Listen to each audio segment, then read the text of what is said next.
Inilah Injil suci menurut Lukas.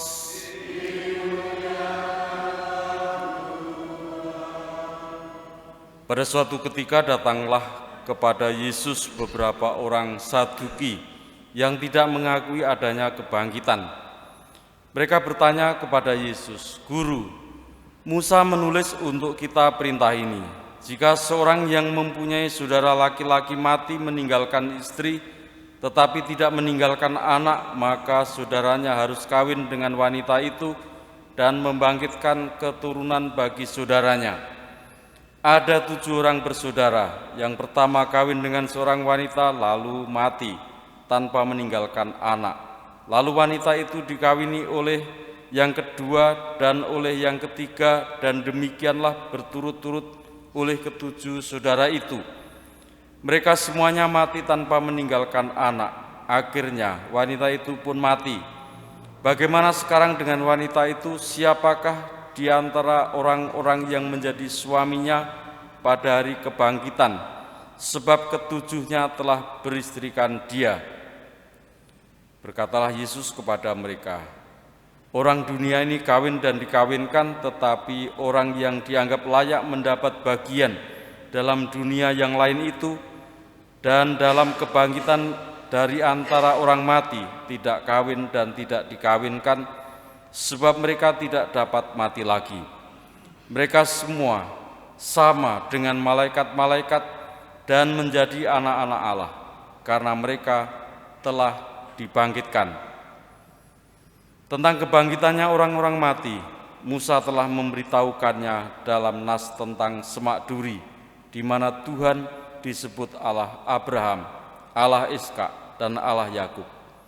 Ia bukan Allah orang mati, melainkan Allah orang hidup, karena di hadapan Dia semua orang hidup. Mendengar itu, beberapa ahli Taurat berkata, "Guru, jawabmu itu tepat sekali." Maka mereka tidak berani lagi menanyakan apa-apa kepada Yesus. Demikianlah sabda Tuhan. Terpujilah Kristus. Bapak saudara sekalian, Yesus mau menyampaikan bahwa kehidupan kita tidak berakhir dengan sia-sia, tetapi adalah suatu perjalanan yang terus-menerus dari kehidupan duniawi ditutup dengan kematian dan beralih pada kehidupan rohani. Kehidupan bersama dengan karya penyelamatan Yesus Kristus, tinggal dalam kasih Allah, dan dikatakan sebagai anak-anak terang, anak-anak kebangkitan. Di sana mendapat jawaban bagi kita semua pertanyaan, apakah kehidupan masih sama seperti dunia ini? Dikatakan di sana adalah kehidupan bersama Tuhan seperti malaikat-malaikat menjadi anak-anak Allah karena mereka telah dibangkitkan. Saudara sekalian, kita diajak sampai pada belajar bagaimanakah bisa menjadi orang-orang yang layak untuk diselamatkan, untuk ditebus itu. Kitab Wahyu menggambarkan bagi kita bagaimanakah kedua saksi Tuhan yang hidup, yang dalam kesusahan dan dalam perjuangannya untuk menyatakan kasih Allah, mereka pun mendapat tantangan, kesulitan, bahkan kematian.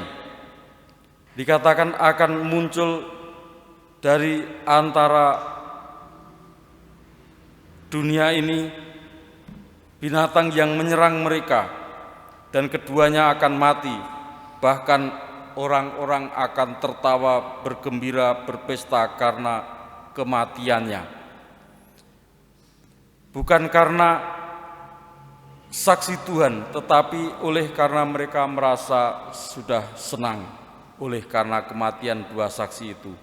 Tetapi Tuhan tidak membiarkan mereka sia-sia. Dikatakan roh kehidupan dari Allah ke dalam orang itu sehingga mereka bangkit. Semua orang yang melihat menjadi sangat takut, dan orang-orang itu akan mendengar suara nyaring dari surga yang berkata kepada mereka, "Naiklah kemari. Lalu naiklah mereka ke langit, dan selubungi awan-awan disaksikan oleh musuh-musuh mereka. Semangat kesaksian yang dilakukan dalam kehidupan kedua orang saksi ini mengajak kita untuk bagaimana kita mampu dan teguh dalam upaya untuk mewujudkan sabda Tuhan pula dalam kehidupan kita sehari-hari. Kita mohon dikuatkan, kita mohon diteguhkan dalam percaya dan juga dalam mewujudkan sabda-sabda Tuhan. Kita satukan harapan-harapan kita dengan persembahan kita.